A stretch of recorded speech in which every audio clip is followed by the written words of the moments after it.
Right then, this is a quick walk around video for a very special CRV 2012 model car. This car is 2-litre EX automatic, black with black leather interior, and has covered just 26,000 miles from new and is in a condition to match. It is absolutely beautiful. It's a little bit showery today, so I'm hopefully going to manage to dodge them, but I'll do the best I can. Lights and lenses clear and intact, and the bumper very clean. Bonnet likewise. There will be a microscopic chip, but you're going to have to look for it very hard indeed. Near side, lovely and smooth in the panel work. Lovely natural lustre to the paintwork as well on the car. Near side front alloy, unblemished there. Panel work's absolutely beautiful. Near side rear alloy again, unmarked.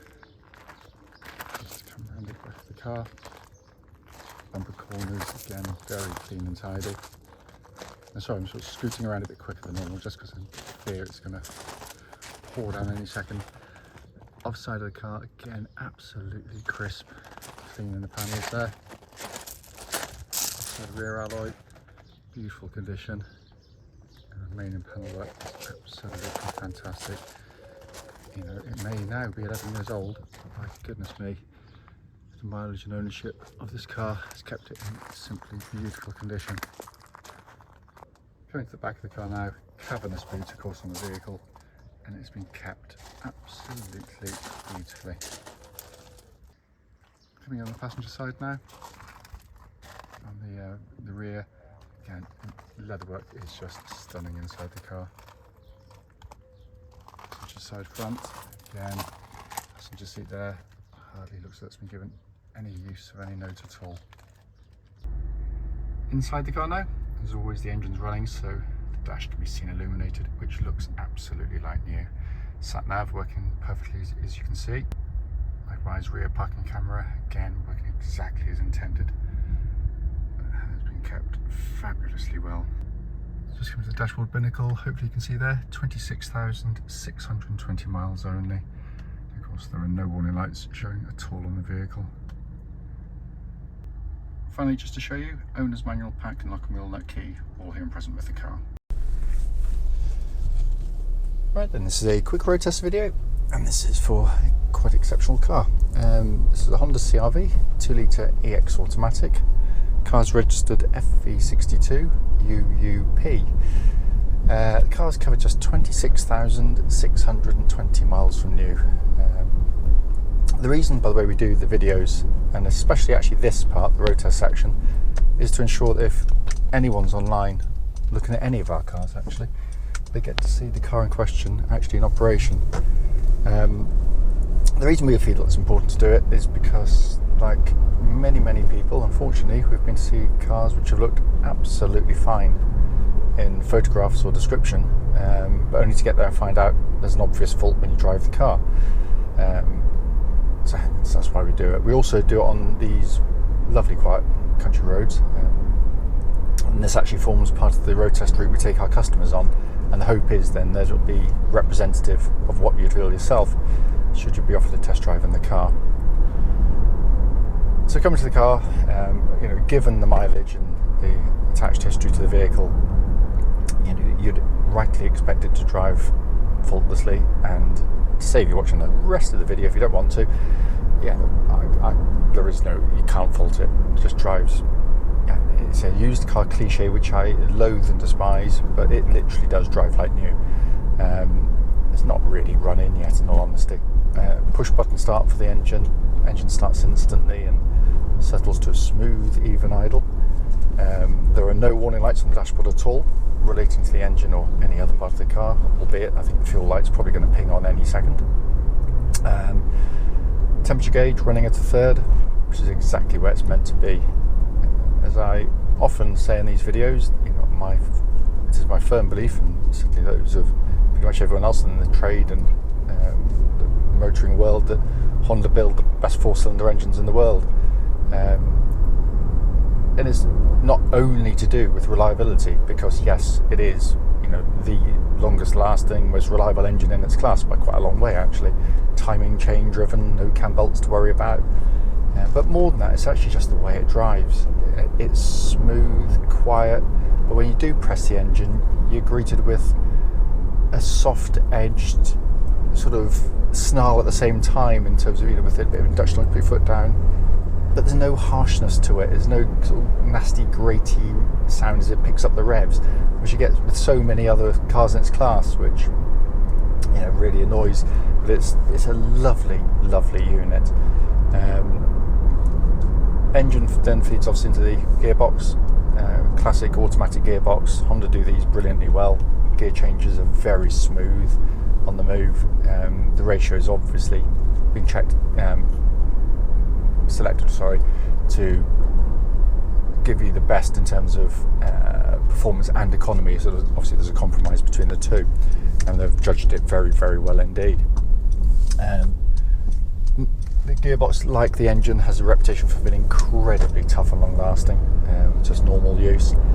Notwithstanding that, you should do the same checks on any automatic car that you're looking to buy. You just make sure the gear changes are smooth, as they are perfect in this car. But more importantly, when you're stationary and you select drive or reverse, there shouldn't be any great metallic clunks as it engages, and sort of thuds you in the back. You will feel something, but that's normal, but it shouldn't be harsh. And again, perfect in that sense. You've also got the option with these gearboxes to use them manually. Hardly ever utilised, but it is actually quite handy. So if you imagine I was trying to overtake something here, you've got these little paddles on either side. The left one goes down the gearbox, right one goes up. So if I had an imaginary tractor in front now, I might want to think, I want to control the gearbox. So pull the tab back, select me fourth. I'm going to go down to second to give it plenty of revs, accelerate past, keep my foot down, change up with this one here. And it's as simple as that. You don't have to pre-select anything on the gearbox, you just pull the tab back. You can't over-rev the engine, it just rev matches and speed matches, and it turns it off pretty much straight away when you're finished doing what you need to do. And all that's working exactly as it should.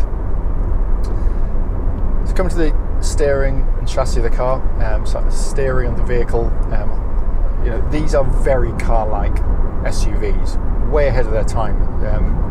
Long before other manufacturers decided that, giving you a kind of a commercial van-like drive, Honda were doing this. Steering tracks bullet straight. There's no vibrations at this speed or any speed up to the legal limit. It's got a lovely weighting to it. It feels very confident on the road. It's not twitchy or nervous in any way. It's very accurate and precise, and don't sort of misinterpret that as being kind of sporty, because it isn't. It's not meant to be. What it is meant to be is sort of friendly for the family and the passengers inside, so it isn't going to unsettle the car. Because the chassis, again, what it gives you is a very compliant ride. I mean, this surface here is awful, and it rides it brilliantly well, far better than most cars. But when you go through corners, you don't get that lurching and secondary motions which you get with lots of its competitors, which can be softly sprung to lull you into thinking they're comfortable, which they are over this kind of surface. But when you go through corners, they can be very unsettling, particularly for rear seat passengers. This has really good body control. It flows through corners really, really nicely, and it's designed to do what it's meant to do brilliantly well. There are incidentally no rattles, clonks, thunks, anything from underneath the car, all absolutely rock solid, as are the brakes, by the way. Really good brakes on the car. We've checked them as part of the service in fantastic order. But the brake pedal itself, nice and solid, powerful, no pulsing or vibration coming back through the pedal. Inside the car, one thing everyone notices when you get inside them is just the visibility is fantastic. You're helped by being high up, as you are with all these types of cars, but the visibility is fantastic. I can actually see the bonnet, which is a minor miracle. I've got these huge wing mirrors either side, so if I'm lane changing or manoeuvring, it makes an absolute doddle.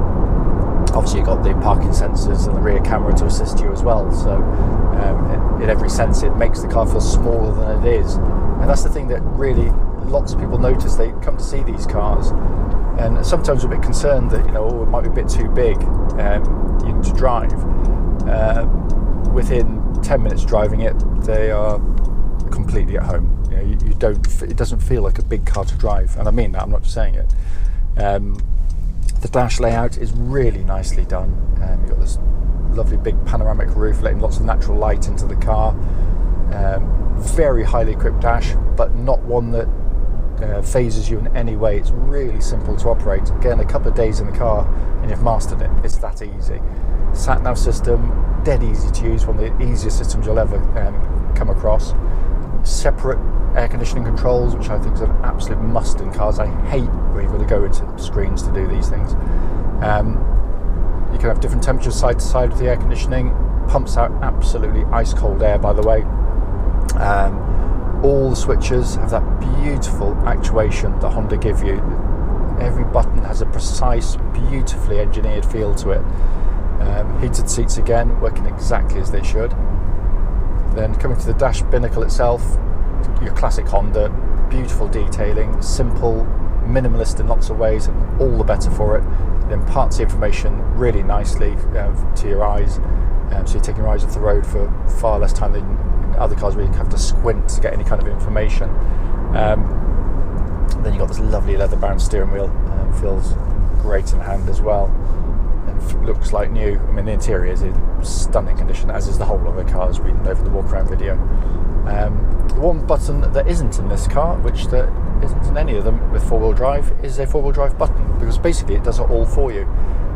Honda worked out really, really quickly when they designed the original CR-V that the vast majority of people would be doing as I am today, just driving on perfectly good roads where you don't need four-wheel drive on.